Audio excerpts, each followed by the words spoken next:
नाम का एक छोटा सा गांव, जहां हर सोमवार को हाट लगता था। चारों तरफ खुशबू, चहल पहल और हलचल होती थी, पर सबसे ज्यादा भीड़ जहां लगती थी वो था संजय का चाट ठेला। संजय अपने आप को गांव का चाट सम्राट समझता था। उसका कहना था कि उसकी चाट में ऐसा स्वाद है कि लोग एक बार खाएं तो उंगलियां चाटते रह जाए। और ये बात गलत भी नहीं थी।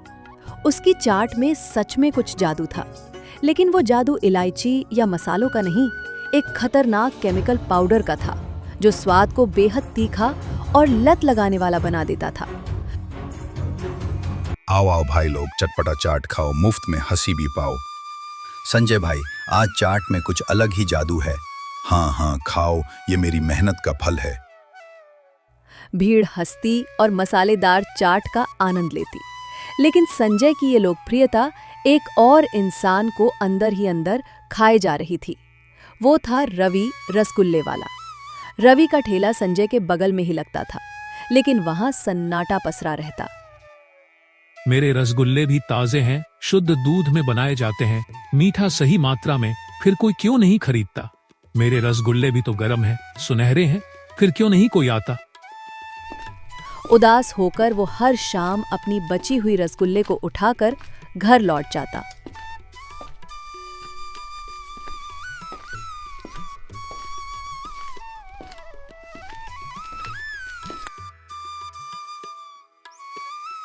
क्या हुआ बेटा, आज भी सब रसगुल्ले बच गए? हाँ अम्मा, आज भी सब रसगुल्ले बच गए। कोई नहीं आया, सब संजय की चाट खा रहे थे। फिर रवि की मां अंदर जाती हैं और किचन से एक डिब्बा लेकर आती हैं और रवि को देते हुए कहती हैं, कोई बात नहीं, तू ये ले, तेरे नाना ये पाउडर बनाते थे।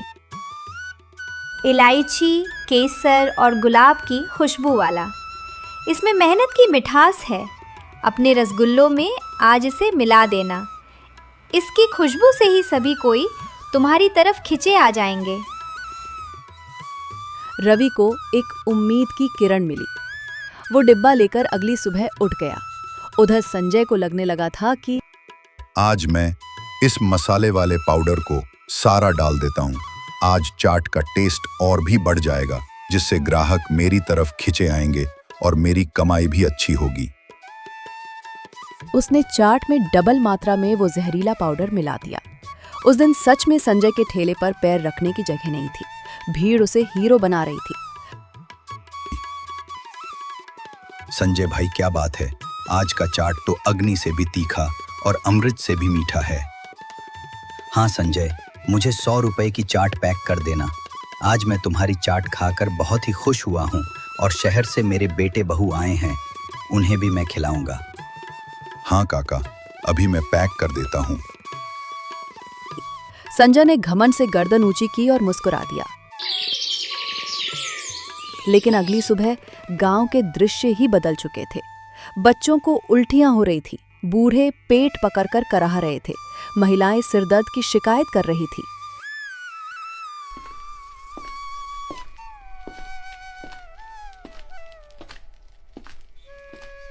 अरे सुनो भाई हरिया, कल शाम को मैंने संजय के ठेले से चाट खाई। रात भर उल्टी दस्त से परेशान रहा। अरे काका, हमारे घर में तो 3 लोग बीमार पड़ गए। छोट का मुन्ना तो अस्पताल तक ले जाना पड़ा। डॉक्टर ने कहा यह मामला फूड पॉइजनिंग का है। खाने में कुछ ऐसा था जो शरीर को नुकसान पहुंचा रहा है। चलो काका, सबको मिलकर संजय को आज छोड़ूंगा नहीं। जैसे ही ये खबर फैली कि सबने संजय के चाट खाई थी, गांव वाले आग बबूला हो गए और सभी कोई मिलकर संजय के चाट ठेले के पास जा पहुंचे।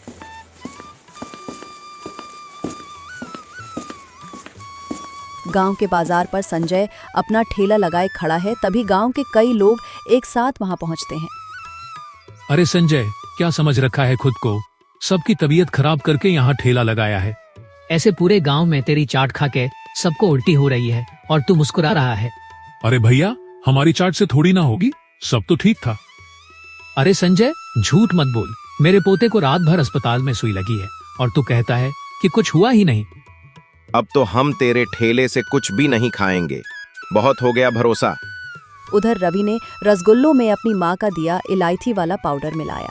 जब उसने गर्मा गर्म रसगुल्ले निकालकर बाहर रखे तो एक मधुर सी सुगंध पूरे चौक में फैल गई। सभी कोई संजय के ठेले से रवि के ठेले पर जाने लगे।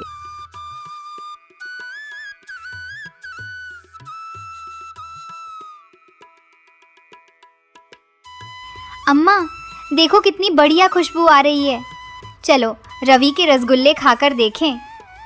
अब तो संजय की दुकान से कोई भी चाट नहीं खाएगा। चलो अब मीठे स्वाद ही ले लेते हैं। धीरे धीरे रवि के ठेले पर भीड़ लगने लगी। रसगुल्ले की मिठास और उस पाउडर की महक सबके दिल जीतने लगी। ये सब देखकर संजय को जलन होने लगा। संजय अपनी हार सहन नहीं कर पाया। उसने तय किया कि वो रवि की दुकान को भी बंद करवा देगा।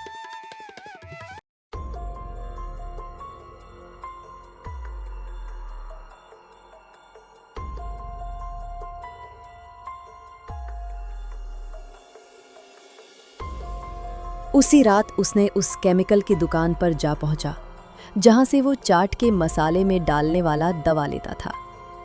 संजय भैया, कैसी रही मेरी दवा? तुम्हारे दवा से लोगों की तबीयत खराब हो गई।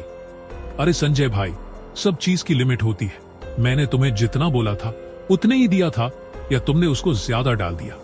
मैंने ज्यादा अच्छे बनाने की लालच में सारे मसाले डाल दिए थे। यहां पर तुमने गड़बड़ कर दी थी। अब बोलो, तुम्हें क्या चाहिए? अब मुझे रसगुल्ले में डालने वाला वो केमिकल दो जिसे गांव वाले एक बार रसगुल्ले खाएं, फिर दोबारा खाने का मन न करे और टेस्ट पूरा खत्म हो जाए। अच्छा, देता हूं, पर याद रखना इसकी मात्रा थोड़ा ही रखना, क्योंकि ये उससे भी ज्यादा खतरनाक केमिकल है। इससे किसी की जान भी जा सकती है। ध्यान से थोड़ा ही डालना। अब संजय वो केमिकल वाला दवा लेकर घर आ जाता है और अपने घर में किसी को कुछ नहीं बताता। अगली सुबह होते ही अपनी चाट का ठेला लेकर बाजार की ओर प्रस्थान करता है, पर उसके चाट कोई नहीं खाता। सभी कोई रसगुल्लों पर टूट पड़े होते हैं। वो चुपचाप अपने ठेले के पास खड़ा होकर रवि को देखते रहता है। बस मुझे सिर्फ एक मौका मिल जाए, मैं ये केमिकल उसकी रसगुल्लों में डाल दूंगा। पर रवि की रसगुल्लों के ठेले पर इतनी भीड़ थी कि संजय को मौका ही ना मिला और वो घर लौट आया। क्या बात है जी, आजकल आप बहुत ही परेशान लग रहे हो। आपकी चाट का व्यापार ठीक से तो चल रहा है ना? हाँ, सब कुछ ठीक से चल रहा है। और देखो, मुझे परेशान ज्यादा मत करो। मुझे किसी से बात करने का मन नहीं कर रहा है। मुझे अकेला छोड़ दो। सुबह से कुछ नहीं खाया है। मैं आपका खाना निकाल लेती हूँ, खाकर आराम कर लेना। पूरे दिन ठेला लेकर खड़े रहते हो, थक भी तो जाते होगे ना? तुम्हें एक बार कहा तो समझ में नहीं आया। मुझे आराम करने का मन कर रहा है। मुझे अकेला छोड़ दो। कितनी बार कहना पड़ेगा? फालतू का सिर्फ बकवास करती हो। अरे इतना गुस्सा क्यों करते हो? मैं तो सिर्फ खाने के बारे में ही पूछा है। कोई जहर देने की बात तो नहीं कही ना? दोनों पति पत्नी आपस में झगड़ा करके बिना खाए सो जाते हैं।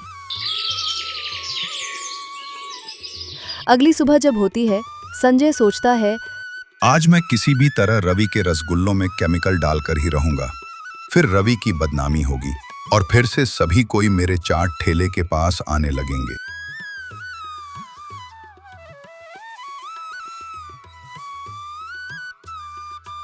कविता, चलो खाना निकाल दो। मुझे बहुत जोरों की भूख लगी है। आपका गुस्सा ठंडा हो गया क्या? रात में बिना खाए सो जाते हो और बाहर का गुस्सा मेरे पर आकर निकालते हो और बताते भी नहीं कि क्या चल रहा है। अच्छा ठीक है, मैं खाना निकालती हूँ, पर एक बात पूछना था। कल जो आप डिब्बे में लाकर रखे हो वो क्या है? वो तो चाट का मसाले वाला डिब्बा नहीं दिखता है। अरे हाँ कविता, मैं तुम्हें बताना ही भूल गया। मैं एक अच्छा और भी स्वादिष्ट चाट का मसाला का डिब्बा खरीद कर लाया हूँ। इसे पानी में डालने पर इसका स्वाद और भी बढ़ जाता है। इसे तुम छूना भी मत। वो क्या है ना कि बहुत महंगा है।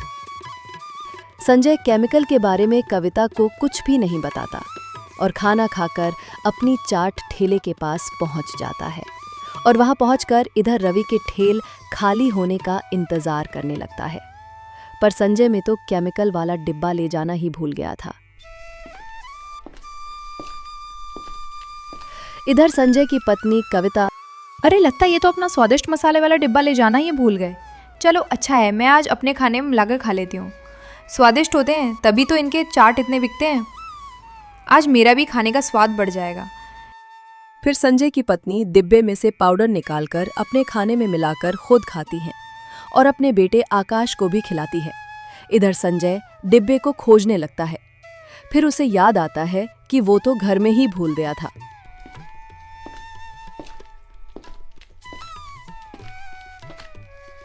वो तुरंत घर आता है तो देखता है कि उसकी पत्नी और बच्चा दोनों बेहोश अवस्था में पड़े हुए हैं। ये देखकर वो डॉक्टर को बुलाता है।